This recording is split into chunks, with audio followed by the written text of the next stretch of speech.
So guys, up second on tonight's stream, we have this topic here. Some of you guys are going to find this very, very interesting, specifically Gryffindors and Slytherins. So here we go. This comes to us from scipost.org. New Harry Potter study links Gryffindor and Slytherin personalities to heightened entrepreneurship. So basically, people who run businesses and companies, more likely to be the personality of a Slytherin or a Gryffindor. So there we go. This is pretty interesting. So, new research utilizing a massive dataset derived from the Harry Potter fandom suggests that specific fictional personality profiles align with real-world entrepreneurial potential. The study indicates that individuals who identify with the traits of Gryffindor and Slytherin houses are more likely to exhibit entrepreneurial intentions and behaviors compared to others. These findings were published in the journal Small Business Economics. That's why I have no business skills, because I'm a Ravenclaw. That explains a lot.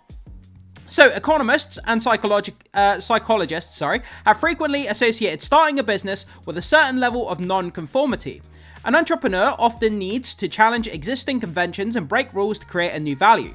This requires a psychological makeup that tolerates risk and embraces disruption. The authors of the current study, led by Professor Martin Obschonker of the University of Amsterdam, aim to understand how different character profiles contribute to this necessary rule-breaking behavior. They sought to distinguish between pro-social forms of deviance and more self-serving strategic forms. To capture these complex personality configurations, the researchers adopted a person-orientated approach rather than looking at isolated traits. This is where it gets back to Harry Potter here. They looked at the personality typology, found in the Harry Potter saga as the framework for categorizing people. The fictional Hogwarts houses provided a widely recognized model for grouping individuals based on bundles of traits like courage, ambition, loyalty, and wisdom. This allowed the team to test how holistic character descriptions relate to economic behavior.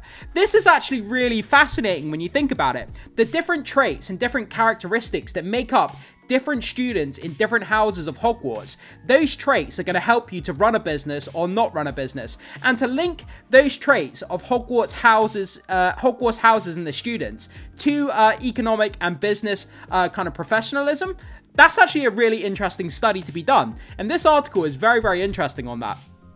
So, the research team employed a two-part approach involving both regional and individual data to ensure robustness.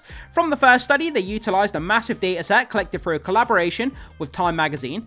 This involved the Harry Potter quiz, which assessed personality traits in nearly 800,000 participants across the United States. So, if you've done a Harry Potter quiz, you could be part of this dataset. So, the survey included items measuring traits such as Machiavellianism, that's a hard word to say, agreeableness, courage, honesty, humility, and conscientiousness.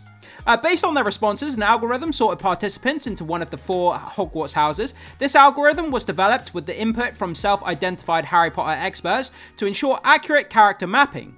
The research aggregated these responses to the level of metropolitan statistical areas. They then calculated the density of startups in these regions using data from the US Census Bureau. The analysis revealed a specific geographic pattern regarding business creation.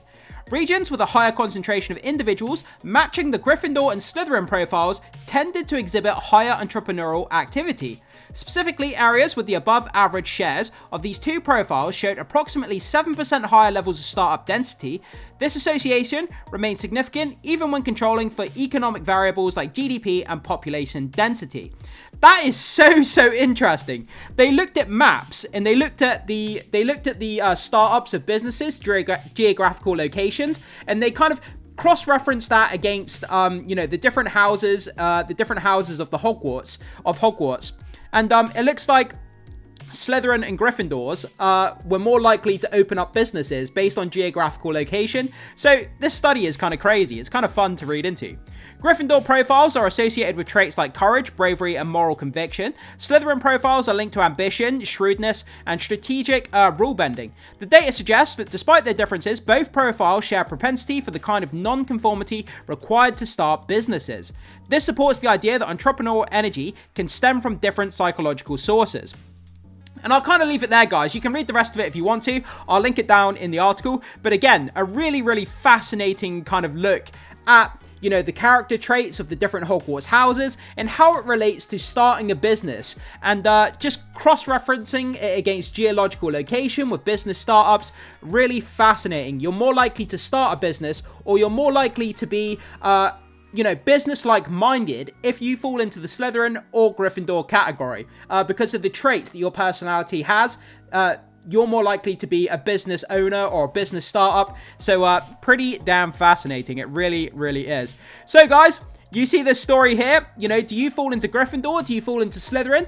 Are you likely to start a business? Do you think that this is accurate? You know, based on what you know about yourself, if you're a Slytherin or a Gryffindor, would you say you have more of a business acumen, you know, rather than your counterparts in Hufflepuff and Ravenclaw like me?